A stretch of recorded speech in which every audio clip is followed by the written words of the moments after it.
RSS chief Mohan Bhagwat ने उत्तर प्रदेश में एक ऐसा बयान दिया जिससे 2027 के चुनाव की दशा और दिशा तय हो सकती है।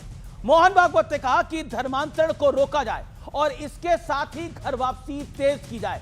इस बयान से सियासत में एक नया तूफान खड़ा हो गया है। ओवैसी की पार्टी तो इतनी बेचैन हो गई है कि इस पूरे घटनाक्रम में 26/11 मुंबई हमले के आतंकी अजमल कसाब का एंगल खोज रही है और मोहन भागवत की सोच को कसाब जैसा बता दिया है। इसके बाद जमेते उलेमा हिंद के अध्यक्ष मौलाना अरशद मदनी ने अपना पुराना वीडियो एक्स पर पोस्ट करते हुए लिखा, 20 करोड़ मुस्लिमों की घर वापसी कराई जाएगी क्या? मदनी ने यह भी कहा कि देश में नफरत की आग भड़काई जा रही है और हिंसा का माहौल तैयार किया जा रहा है। इसके बाद समाजवादी पार्टी से लेकर कांग्रेस तक सब भारतीय जनता पार्टी और आरएसएस को कोसने के लिए उतर आए। लेकिन आज सबसे बड़ा प्रश्न है, सवाल है कि क्या घर वापसी वाला बयान 2027 में यूपी चुनाव में गेम चेंजर साबित हो सकता है? इसी पर होगी देश की सबसे बड़ी पॉलिटिकल बहस। घर वापसी से 27 में सत्ता वापसी। आर पार में आज की डिबेट बहुत महत्वपूर्ण है क्योंकि बॉर्डर के कई इलाकों में डेमोग्राफिक बदलाव के पीछे भी यह धर्मांतरण है। क्या वाकई घर वापसी सिर्फ 27 की सत्ता वापसी नहीं, उससे भी आगे का खेल है? आज का आर पार बहुत महत्वपूर्ण है।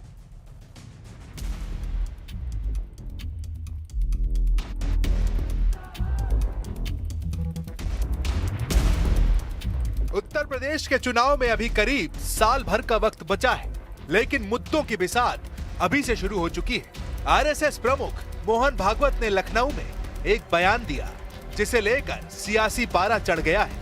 मोहन भागवत ने कहा, लालच, जबरदस्ती धर्मांतरण पर रोक लगानी चाहिए। घर वापसी का काम तेज होना चाहिए। जो हिंदू धर्म में लौट रहे हैं उनका ध्यान रखा जाए। बयान का संदर्भ भले ही चुनावी ना हो, विपक्षी पार्टियों से लेकर तमाम मौलाना इस बयान पर लाल पीले हो रहे हैं। आज खड़े होकर के कह रहे हैं कि हम 20 करोड़ मुसलमान को अपने घर वापस लाएंगे, यानी 20 करोड़ मुसलमानों को हिंदू बनाएंगे कि सिर्फ उन्होंने अपनी माँ का दूध पिया है, किसी और ने नहीं पिया। जो लोग भी घर वापसी की मुहिम चलाते हैं तो उस घर वापसी का नाम दूसरे शब्दों में धर्मांतरण है। हम घर वापसी को धर्मांतरण ही समझते हैं। पॉपुलेशन कंट्रोल का कोई भी कानून भारतीय जनता पार्टी बना ही नहीं सकती। तो एक तरह से आदरणीय मोहन भागवत जी ने इस सरकार को ये बयान देकर के फंसा दिया है।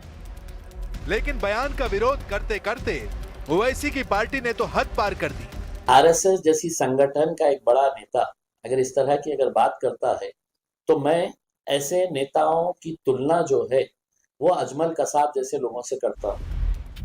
ओवैसी की पार्टी पूरे दल बल के साथ यूपी चुनाव में हाथ आजमाने की तैयारी कर रही है। शायद इसीलिए बयानों का तीखापन बढ़ता जा रहा है। वैसे यूपी में ओवैसी की तैयारी को लेकर विपक्षी गठबंधन में बेचैनी साफ साफ दिख रही है। उसको आने मत दो, वो एक बार आएगा वो तो खत्म हो जाएगा, नेशनल पार्टी नहीं है, लेकिन हमको खत्म करके जाएगा। कौन? हैदराबाद के 3 मुश्किल चीजें मालूम है? एक शेरवानी, एक बिरयानी, एक परेशानी। हैदराबाद वाली परेशानी कौन सी थी? नहीं, हैदराबाद की बिरयानी थी, परेशानी नहीं थी। शेरवानी। आप बच रहे हैं इस सवाल से? नहीं, वो मजाक की बात थी और ऐसी। अच्छा, कौन सी परेशानी है? असउद्दीन ओवैसी है? नहीं, ओवैसी मुस्लिम वोट ले रहा है नहीं यूपी में। देखिए, वो एक अलग विषय है।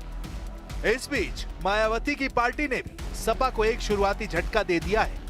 बहुजन समाज और समाजवादी पार्टी का ये रिश्ता गहरा होता जा रहा है, गहरा होगा इसके बाद। इस बार होली मिलन से पहले हम सब लोगों का पीडीए होली मिलन हो रहा है। इनसे गठबंधन करने से बीएसपी को केवल नुकसान ही नुकसान होता है, फायदा नहीं। बीएसपी के लोग अपने 2027 के मिशन में अकेले ही पूरे जी जान से लगे हुए हैं। लेकिन आज सबसे बड़ा सवाल है कि क्या यूपी का चुनाव धर्म की धुरी पर तय होगा? इसी पर होगी देश की सबसे बड़ी पॉलिटिकल डिबेट, घर वापसी से 27 में सत्ता वापसी।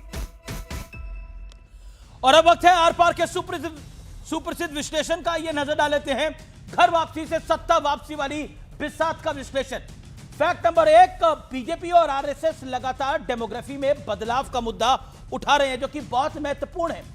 फैक्ट नंबर 2, यूपी में छांगुर बाबा और जिम में धर्मांतरण के बड़े मामले सामने ऑलरेडी आ चुके हैं। फैक्ट नंबर 3, जो कि इंपॉर्टेंट है, घर वापसी और लव जिहाद जैसे मुद्दों से हिंदू वोट बैंक के एकजुट होने की उम्मीद है।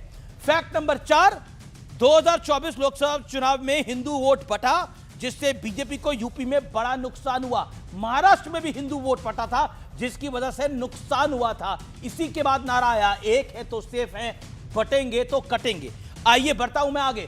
फैक्ट नंबर 5, यूपी में ओवैसी की एंट्री से कांग्रेस और सपा पहले ही परेशान है, और जो वायरल वीडियो है मल्लिकार्जुन खड़गे का इमरान मसूद के साथ बातचीत का, वो आपके समक्ष है, और इमरान मसूद का उस पर रिएक्शन।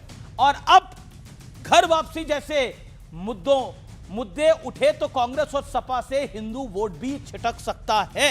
और बड़ा सवाल यह है कि 2027 में 2024 के नुकसान की भरपाई के लिए ध्रुवीकरण का दांव क्या बीजेपी और संघ चल रहा है? यह बड़ा प्रश्न है।